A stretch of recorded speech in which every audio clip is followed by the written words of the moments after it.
Shigella ബാധിച്ച് തൃശൂർ കൊടകരയിൽ 43-കാരൻ മരിച്ച സംഭവത്തിൽ ആരോഗ്യവകുപ്പിനെതിരെ കുടുംബം ഷിഗല്ല എന്ന് സ്ഥിരീകരിച്ചിട്ടും ബന്ധുക്കളെ അറിയിച്ചില്ല എന്നാണ് പരാതി. ഭാര്യയും മക്കളെയും പോലും പരിശോധിച്ചില്ലെന്നതും പരാതിയുണ്ട്. ഇന്നാണ് ആരോഗ്യവകുപ്പിൽ നിന്ന് വിളിച്ചതെന്നും ബന്ധു 24-നോട് പറഞ്ഞു. ഞങ്ങളെ ആരും അറിയിച്ചിട്ടില്ല. ഇപ്പൊ അനിയനായാലും ഞങ്ങളായാലും ആരും വിളിച്ചിട്ടൊന്നുമില്ല. അങ്ങനെ ന്യൂസ് കേട്ടപ്പോ രാത്രിയിലാണ് ഞങ്ങൾ ഈ സംഭവം അറിയുന്നത്. ഇവിടെ മാപ്രാണത്തുള്ളവർ അറിയുന്നത്. 43 വയസ്സ് ആള് ആക്സിഡന്റ് ആയിട്ട് മൂന്ന് മാസമായിട്ട് ട്രീറ്റ്മെന്റിലായിരുന്നു. വീട്ടിൽ തന്നെയായിരുന്നു.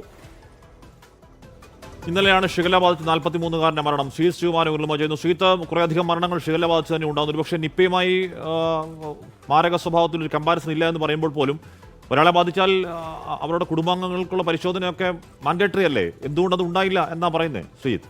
മനുഷ്യരിൽ നിന്ന് മനുഷ്യരിലേക്ക് പകരാനുള്ള സാധ്യത ഷിഗല്ല രോഗത്തിൽ ഉണ്ട് എന്ന് തന്നെയാണ് പറയുന്നത്. എന്തായാലും ഇത് ഗുരുതരമായ ആരോപണം തന്നെയാണ്. ആഷ്മി, അതിൽ ചെറിയൊരു തിരുത്തുണ്ട്. ഇന്നലെയല്ല മരിച്ചത്, മിനിഞ്ഞാണ്. അതായത് കഴിഞ്ഞ മിനിഞ്ഞാന്നാണ് ആ ഒരു മരണം സംഭവിക്കുന്നത്. ഞായറാഴ്ച പോസ്റ്റ്മോർട്ടം നടപടിക്രമങ്ങൾ പൂർത്തിയാക്കി അതിനുശേഷം കഴിഞ്ഞ ദിവസം തന്നെയാണ് ഈ ഒരു പോസ്റ്റ്മോർട്ടം റിപ്പോർട്ട്, അതായത് ഇന്നലെയാണ് പോസ്റ്റ്മോർട്ടം റിപ്പോർട്ട് പുറത്തു വരുന്നത്. എന്തായാലും ഈ പുറത്തുനിന്ന് പോസ്റ്റ്മോർട്ടം റിപ്പോർട്ടിൽ 2 മണിക്കൂർ മാത്രമാണ് ഈ കൊടകര ശാന്തി ഹോസ്പിറ്റലിൽ ഈ ഇദ്ദേഹത്തെ ചികിത്സിച്ചത്. അതായത് അതിനുശേഷം അദ്ദേഹത്തിന്റെ പൾസ് പൂർണ്ണമായി കുറഞ്ഞു പോവുകയായിരുന്നു. അങ്ങനെ മരണം സംഭവിക്കുകയായിരുന്നു. ആ ശാന്തി ഹോസ്പിറ്റലിലെ ഡോക്ടർ തന്നെ വളരെ കൃത്യമായ രീതിയിൽ പോസ്റ്റ്മോർട്ടത്തിൽ ഷിഗല്ല പരിശോധിക്കണമെന്ന് എഴുതിയിട്ടുണ്ടായിരുന്നു. അതിന്റെ അടിസ്ഥാനത്തിലാണ് ഇവിടുത്തെ ഫോറൻസിക് സർജൻ വിജയ് ശങ്കറിന്റെ നേതൃത്വത്തിൽ അത്തരത്തിലൊരു പരിശോധന നടത്തിയത്. എന്തായാലും അതിൽ സ്ഥിരീകരണം ഉച്ചയോടുകൂടി വന്നു.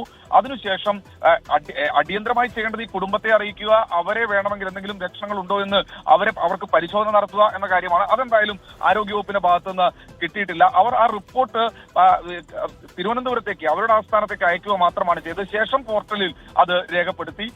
അതിനുശേഷം ഇന്ന് രാവിലെയോടുകൂടി മാത്രമാണ് ഇപ്പോൾ ബന്ധുക്കളെ വിളിച്ചിട്ടുള്ളത്. എവിടെയാണെന്നാണ് ചോദിച്ചത്. കൊടകരയിലാണ് ഈ കുടുംബം വാടകയ്ക്ക് താമസിച്ചിരുന്നത്. പക്ഷേ മാപ്രാണത്താണ് അതിന്റെ ഈ 43-കാരന്റെ യഥാർത്ഥ വീട്, തറവാട് സ്ഥിതി ചെയ്യുന്നത്.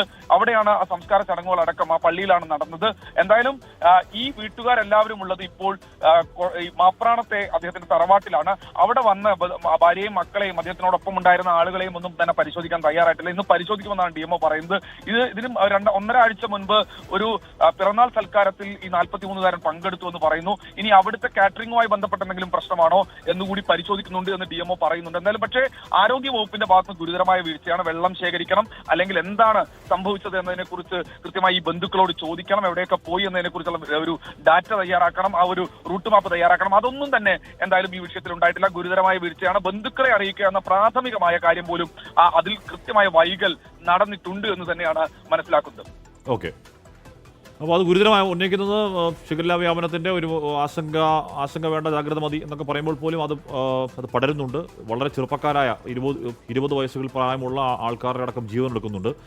അപ്പോൾ അതിൽ ഭാര്യയും മക്കളെ പരിശോധിച്ചില്ല, അതിന്റെ വിവരം പോലും അറിയിച്ചില്ല എന്ന് പറഞ്ഞ ബന്ധുക്കളുടെ പരാതി അത് ഗുരുതരമായ പരാതിയാണ്. ആരോഗ്യവകുപ്പ് എന്താണ് അതിന്റെ പിന്നിൽ ഉണ്ടായത് എന്ന കാര്യം അന്വേഷിക്കട്ടെ.